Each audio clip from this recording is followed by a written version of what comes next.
Hi guys, welcome the Pakistani family reaction में। उम्मीद करता हूँ आप सब खैरियत से होंगे, जहाँ होंगे ठीक ठाक होंगे और खुश होंगे। तो चैनल पर नहीं हुए तो चैनल को सब्सक्राइब कर देता है कि आपको आने वाले अच्छी अच्छी वीडियोस के नोटिफिकेशन मिलते रहे। यार आज पाकिस्तान का इंडिपेंडेंस डे और काफ़ी लोगों ने हमें विश किया, तो thank you so much wish करने के लिए। बहुत लोगों ने दी है। हाँ, और एडवांस में आप लोगों को भी हैप्पी इंडिपेंडेंस डे। और कल का बहुत स्पेशल वीडियो आने वाला है। बहुत ज़्यादा रिक्वेस्ट आ रही थी कि मतलब कि 1971 की वॉर पे रिएक्ट किया जाए। खान सर का वीडियो तो कल आ रहा है, तो कल के लिए आप लोग तैयार रहिए। इंडिपेंडेंस डे है तो उसके लिए स्पेशल हमने वो वीडियो रखा हुआ था। तो अब आते हैं अपने आगे टाइटल की तरफ, और उससे पहले इंट्रो। मेरा नाम वजाहत है। मेरा नाम नदीम। तो यार आज का वीडियो बहुत ही ज़्यादा कमाल का होने वाला है। तो वीडियो का जो मैं टाइटल आप लोग बताऊंगा, आप लोग भी शौक लग जाएगा। तो India again burn record and reach all time high RBI governor tell details. अच्छा, मतलब कि इंडिया ने फिर एक और कोई रिकॉर्ड तोड़ डाला है। कौन सा रिकॉर्ड? वही इसका कोई आरबीआई का कोई रिकॉर्ड तोड़ा भी है। देखते हैं कि इन्होंने कौन सा ऐसा रिकॉर्ड तोड़ रहे हैं इंडिया का। वही तो मैं यही तो कह रहा हूँ, महीने में पता नहीं कितने तोड़ डाल रहे हैं आजकल। तो अभी ये वीडियो देखते हैं। तो ओरिजिनल वीडियो का लिंक मिल जाएगा डिस्क्रिप्शन में। लाजमी इनके चैनल को सब्सक्राइब करें। तो काउंट करते हैं 3, 2, 1 एंड स्टार्ट।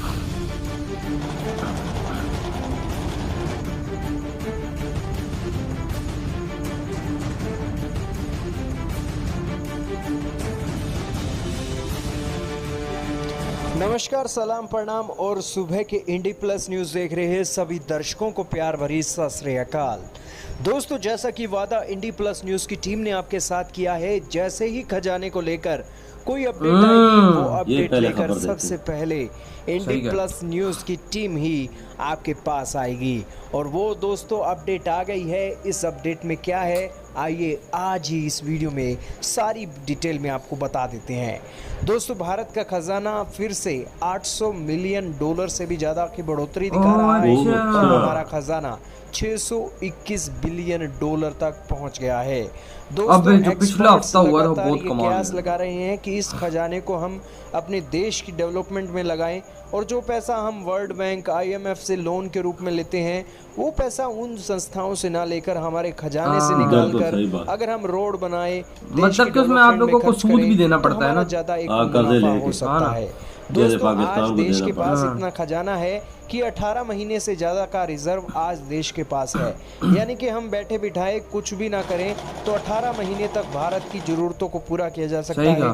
दुनिया के दूसरे देशों से जो सामान हम खरीदते हैं, तेल हम खरीदते हैं, उन सभी ज़रूरतों को पूरा किया जा सकता है। इस सिचुएशन में ये बात करने वाली है कि भारत के जो एक रोड मिनिस्टर हैं, ट्रांसपोर्ट मिनिस्टर हैं, नितिन गडकरी जी, उन्होंने कहा था कि हम फॉरेन एक्सचेंज रिजर्व को एक अपने रोड बनाने में खर्च कर सकते हैं।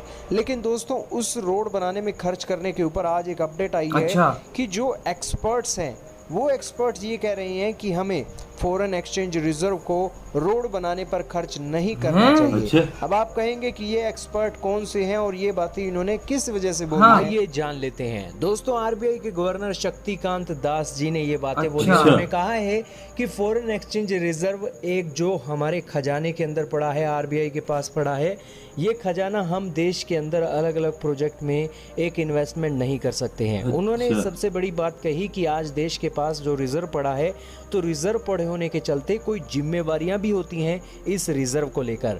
दरअसल दोस्तों, रिजर्व ही डिसाइड करता है कि हमारी करेंसी कितनी ज्यादा ऊपर नीचे होगी। इस सिचुएशन में अगर हमारा रिजर्व मजबूत नहीं है तो दुनिया के दूसरे एक्सपर्ट और इन्वेस्टर्स हमारे देश के अंदर निवेश नहीं करेंगे।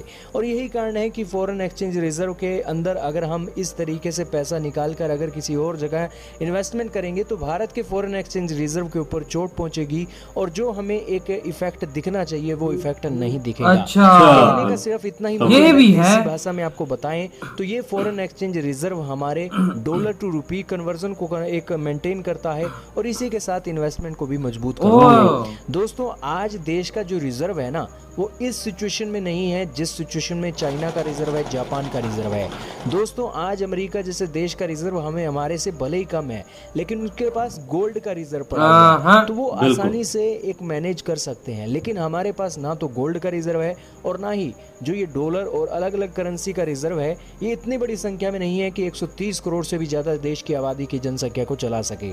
जरूर 18 महीने का हमारे पास रिजर्व पड़ा है, इस बारे में किसी को भी शक नहीं है, लेकिन जो एक लायबिलिटीज़ होती हैं डॉलर टू रुपी कन्वर्जन को एक मेंटेन करने के रखना होता है, वो सभी चीज़ें इस फॉरेन एक्सचेंज रिजर्व के साथ होती हैं। तो उसी के चलते नितिन गडकरी जी को जो बातें थी कि हम फॉरेन एक्सचेंज रिजर्व का इस्तेमाल कर सकते हैं इंफ्रास्ट्रक्चर को खड़ा करने के लिए, बुलेट ट्रेन को लाने के लिए, वो सपना अब अधूरा रह जाएगा क्योंकि फॉरेन एक्सचेंज रिजर्व को हम निकाल नहीं सकते हैं। गवर्नर का कहना है। क्या कहना चाहेंगे कमेंट सेक्शन में जरूर बताइएगा। इस वीडियो में सिर्फ इतना ही था। इधर हुई ये वीडियो खत्म। तो यार सारी बात ऐसी है कि मतलब उन्होंने कहा हम लगा नहीं सकते क्योंकि अगर हमने लगाया तो इफेक्ट पड़ जाएगा इकोनॉमी पे और इन्वेस्टर्स वगैरह मतलब के आना कम हो जाएंगे। ये जो रिजर्व बात है वो रिजर्व दे, बिल्कुल वो रिजर्व दे कि कंपनियां आके इन्वेस्ट करती हैं और बकाया चीजें।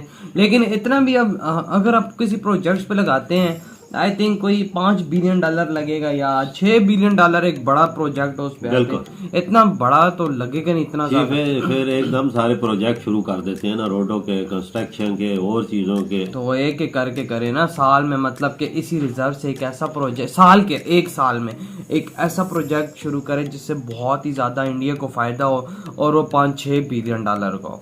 सही बात है। इस तरह भी देखें इन्वेस्टमेंट बहुत जबरदस्त है, कोई इफेक्ट नहीं पड़ेगा खजाने को इंडिया को क्योंकि वो हफ्ते के अंदर वो मतलब अब देखें इन्होंने भी $1 बिलियन के करीब कमाया है इस हफ्ते भी, मतलब समझे कि 5 हफ्ते के अंदर वो इंडिया फिर रिकवर कर लेगा।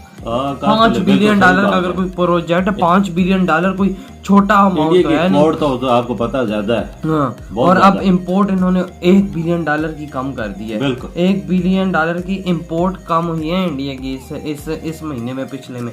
और बकाया मतलब इसमें तो कोई शक नहीं, इंडिया ने फिर रिकॉर्ड बनाया कि भाई ये हफ्तों के अंदर पता नहीं कभी $5 बिलियन कमा रहे हैं, कभी 9, पिछली दफा 9 कमाया है लोगों ने, 9 पिछले, और इस दफा $1 बिलियन के करीब। थोड़ा उतार चढ़ाव लगा रहता है लेकिन पिछले हफ्ते जो इंडिया ने छक्का मारा है ना, मैं कहता हूँ वो छक्का बहुत ही बड़ा छक्का था। बस सही बात है ना, वजह जो चीज देखते हैं ना, मेरे मुआशियात जो होते हैं, जो बर बैठे होते हैं, वो हर चीज का हिसाब किताब, आरबीआई के जो गवर्नर थे वो हर चीज लगाते हैं, तब वो करते हैं, वो पैसा निकालते तब नहीं है कि बाहर गए जो सरमायाकार है वो नहीं आते मुल्क में। हाँ, ये भी वो देख के सरमाया निकल रहा है, इन्वेस्टर खींच लेते हैं आप। हाँ वो तो, लेकिन अभी इंडिया से कोई हाथ नहीं खींचेगा, सबको पता है इंडिया भाई बहुत ही बड़ी मार्केट है इस दुनिया में। लेकिन यार मैं कहता हूँ कि इंडिया ने मतलब कि 15 अगस्त से पहले 15 अगस्त का गिफ्ट एडवांस में दे डाला है। सही बात है। क्यों बाबा, मतलब कि इतनी बड़ी खबर निकाल के दे दी है।